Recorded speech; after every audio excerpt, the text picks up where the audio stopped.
Hello. Hey guys. So I have to kind of be quiet in this video because one, it's at night. It's like 9, 10 o'clock at night where I live. Um, as I proceed to move a bag. um, so you may have noticed that I haven't really been uploading a lot of videos. Oh, the other reason I have to be quiet is because my nephew is right next door to me, and I don't want to wake him up. I know I should have made this video in the morning, but everybody is awake and everybody is on a game and they're either yelling or talking, and I can't really make the video without having somebody talking and screaming in the background. So, and I have to help out with my nephew too. So, the reason I'm making this video is I just wanted to pop on here really fast and kind of say that the reason I am currently not making videos is 11 months, almost 12 months ago, my grandfather passed away. It'll be a year on the 7th of July. And I've been dealing with a lot of grief, a lot of anxiety, a lot of depression,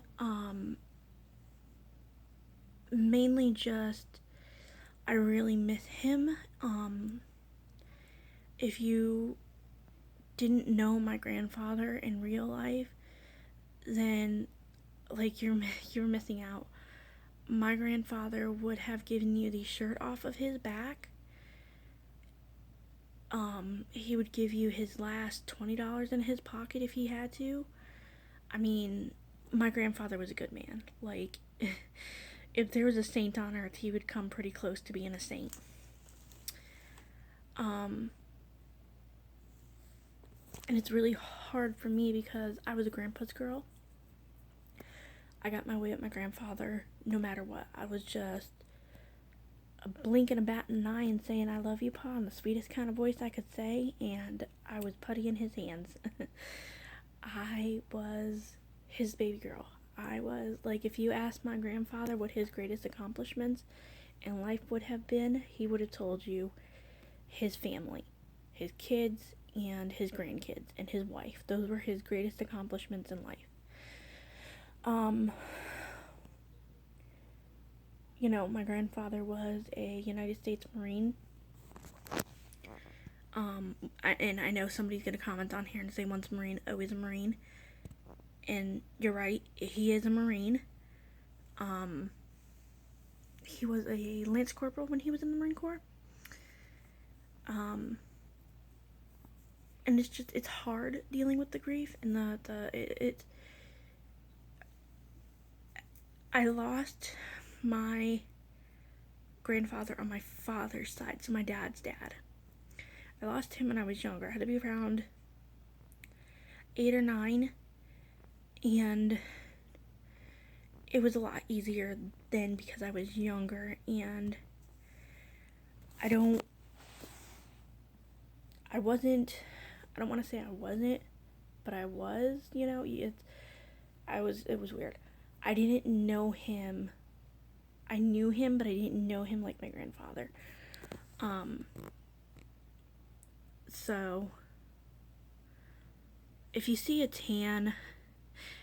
little tan fur ball in the background, it's not that. That's my Grumpy Cat plush.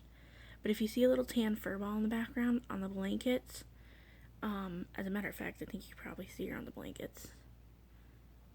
Usually she's up there. My cat likes to hang out in my room. My bed sheets are currently being washed, but these are just on there just for the bed. Those were on there just to be decorated, but I spilled something on them, and I had to let the mattress dry. The cat likes to get up there, so if at any point you see a nosy Siamese cat in the background, then that's my cat, Sasha. But I just wanted to say that the grief and the feelings that I felt are just, it's hard for me. It's hard for me to, and it's still hard for me. And I know eventually it's going to get easier. The depression and the anxiety and the grief are all going to go away, and I know I'll feel better. It just sucks. It sucks that, you know, I can't call him up and say, "Hey Pa, happy birthday today," or "Hey Pa, I'm coming up to visit you and talk with you," you know? Um, I've always struggled with anxiety, mostly test anxiety, and so just general anxiety. Now it's very hard. Now I'm like, who else am I gonna lose? Um, Not more so that, but it's like it's more of I wish I can go back in time and say something or made other arrangements for my grandfather had I known that this was going to happen. So that's one of the main reasons why I haven't been making videos. Every time I sit down to make a video, it's hard. It really is. It's really hard to get back up on your feet after everything has happened, you know? What killed me, now there's no graphic details, but what killed me was his funeral. I went in there before and saw him and everything. Oh, and if you hear popping sounds, somebody's letting off fireworks in my neighborhood, so. But anyway, I saw him before the actual funeral. I don't like to look at that stuff. So trigger warning, if you're triggered by, or if you have a small child, you might not want to have them in the room at this point. I saw his body before the actual funeral services, the viewing and stuff. And I was able to say my goodbyes, but I can't sit in a room and stare at him. It freaks me out. Honestly, like the whole time that the viewing was there and everything, and I was in there, I kept thinking I was seeing him breathing. And I know that's normal. I know that's normal for people to think that their loved one is gonna pop up and be like, haha, fooled ya. And believe me, for a while there, I thought that was gonna happen. I thought this was some elaborate joke, and, and then reality hits you, and you're like, okay, this isn't a joke. He really is gone. And I'm sorry, it's still hard for me to talk about this without crying. I just want my best friend back. That's really all I can say is, ooh, I'll be back in a minute. Okay, I started getting teary-eyed and stuff just talking about this. But that's why I haven't been making videos, so. And another reason why I haven't been making videos is because I'm trying to learn a second language. Well, not really learn, but I'm trying to reawaken my. I don't know what you could say, but for lack of better words, I'm just going to say I'm trying to learn a second language. I am trying to learn German. Yeah, me. I used to speak it a lot when I was little. A lot of the people that my mom hung around with when I was younger spoke German. One of them being our best friends, and her name began with a B. And to keep her privacy safe, and we're just gonna call her B, Ms. B. Miss B used to talk to me in Spanish all the time, or not Spanish, German, and I ended up picking up German. So she would have us come over with a bunch of her German friends, and I would talk to them in German. And they were just amazed that, oh, she picks up so good on it and so quickly. So yeah, so. And then B ended up moving away. We ended up moving away from Miss B. And we ended up getting different duty stations. And it was kind of hard to keep in touch for my mom and Miss B to keep in touch. So we kind of lost contact. Only recently we just recently ran into Miss B's husband, and so my mom gave him her number and he gave him their number and everything. So I'm trying to relearn German, So yeah. So ich sprechen einen kleines Deutsch. I speak a little German. Um, so that's another thing that I'm trying to do. That's a lot of what my time has been consumed is learning German and dealing with grief. So if it's not dealing with grief, it's dealing with German, and if it's not dealing with German, it's dealing with grief. It's a mixed bag of emotions. You get what you pay for. Although I didn't pay for this. The app that I use is called Duolingo. This is not sponsored. So it's free to download in the App Store. And if you have children, they have like, I think it's like Duolingo Kids or something. But if you have kids, then it's like an easier version of Duolingo for your children to learn. I personally, my little cousin, her mom speaks Spanish, and her mom is teaching her Spanish. So I thought that's a great idea. So when I have children, I want them to learn a second language in life, so at least they can go a little farther. So when I have children, I will teach them German. That's very important to me. German is very easy. I understand more German than I speak it. I speak probably, I'm like on the low end of average, maybe the low end of medium average of German. I know 490 something words in German, so. And I only know that because the app sends me reminders every day. Hey, you've known so many words in German. So yeah, so I know like 400 plus words. 490, I think. 490 or 491. I'm not sure, but that's how many words I know in German. So I'm on like the low end of average. And I know you're considered fluent when you know around 10,000 words in a language. But really, in all honesty, learning a second language is kind of open ended, so there's not really one point in which you're considered fluent, in which you're fluent. So you could know 500 words and be fluent and be considered fluent. I know a little bit of German, like I said. I speak a little bit of German. It's so funny because when me and my mom argue, I don't argue in German. I argue with her in English because she doesn't speak German.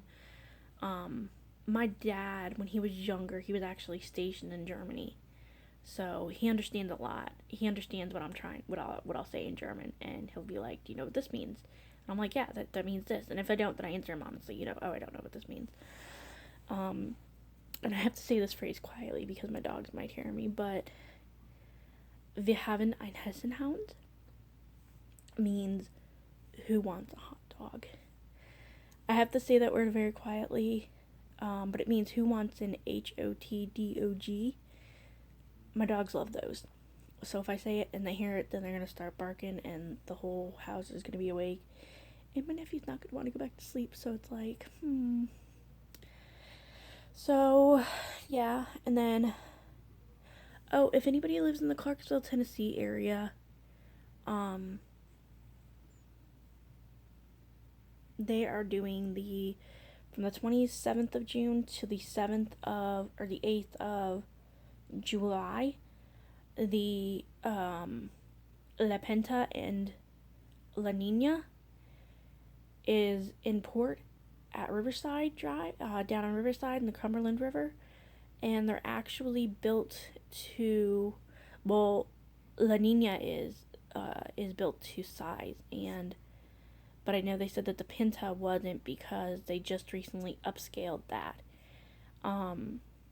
So I think later on they're gonna, because you can only go above deck, like you can only stay above deck, and it's not very high. It's like, obviously you need stairs to get up to it, or a little ramp to get up to it, but the Pinta is a little higher than the Nina, and but what killed me was you're on water, so it rocks, and it was like, I don't have my sea legs, so to speak.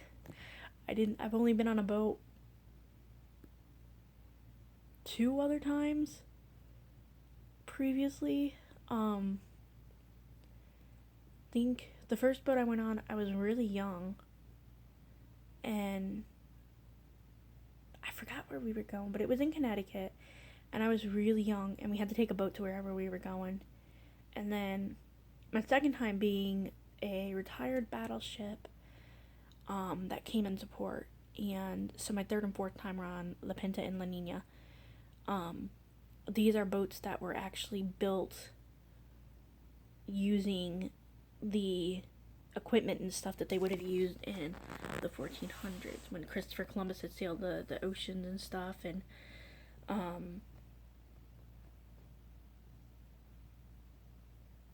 so yeah, so I went to go see those. So we went to go see those today. Those are pretty cool.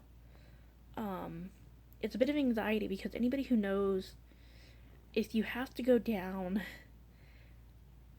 there's like this, the way it is there's a little ramp that's built so that you can go and park your boat, and then there's like a floating slab of concrete, like not slab, but there's a floating thing of concrete. And it scared me because it's just a strip, this really long walkway of concrete, and it's only big enough for like 2, maybe 3 adults to walk on there, you know? And they don't have the railing, so you can't grab onto anything. And so I went to get off La Nina, and the wind was blowing, so it was rocking the boat, and I was just holding on to the stairs, and I was like, okay, River, work at me, please, please, please work at me. I don't like heights, so that kind of like, it wasn't as bad as the USS retired battleship that came into port a while ago. So that was pretty fun. So me and the family went to that today. So my dad actually had to, like, my mom was all into it. She was like, come on, let's do this, let's do that, da da da. And usually that's my dad that does that. My dad had to like hold my hand because I was freaking out. I was like, this is too high, I want to go back on land. And that's coming from me. I'll swim in the ocean, but I won't step on a fucking boat. Pardon my language, but I won't step on a boat. I'm weird. We were gonna take my brother and my nephew, but my little brother, my younger brother, who doesn't share a room, but who is next door to me, we were gonna take him and his son, but they ended up falling asleep, and we didn't want to wake the baby and him up because they both have a hard time sleeping. So, well, not the baby, but he does, because he doesn't put the baby down until, I don't know when, but the baby is just tired, and he doesn't like to go down until he's ready. So he was being tired, but we had the baby till the 1st of July, so that's like awesome. And this boy, let me tell you guys, he loves his Nini. He loves me. I've already spilled baby food on my shirt. Oh wow. He loves his Nini. Oh my gosh, he'll get so mad at his dad, and he'll call out Nini. I gotta be quiet because I don't want him to wake up and then yell and scream. Not yell and scream, but I don't want him to yell. So I'm not allowed in there when he tries to put the baby down, or when he tried to put the baby down for a nap and to go to sleep, because the baby gets all excited and he'll start Nini ha. So yeah, so he's a little doll baby. Oh, he is so adorable. He's my little man. So he thinks everything I do, I'll stick my tongue out at him and he'll start cracking up, and it's just like, you can't help but laugh. He's got that contagious baby laugh. But so yeah, this video is almost 20 minutes long, and I just wanted to kind of get on here and say, hey, I'm still alive. Oh, and my birthday was the 24th, so I was gonna make a video, but I didn't, so I don't know. I just kind of wanted to enjoy the day. Honestly, I didn't really do much. I was gonna vlog and be like, surprise, I'm back, but I didn't. And those are dumb people that knock fireworks in my neighborhood. Not dumb, but just inconsiderate people. So yeah, bye guys.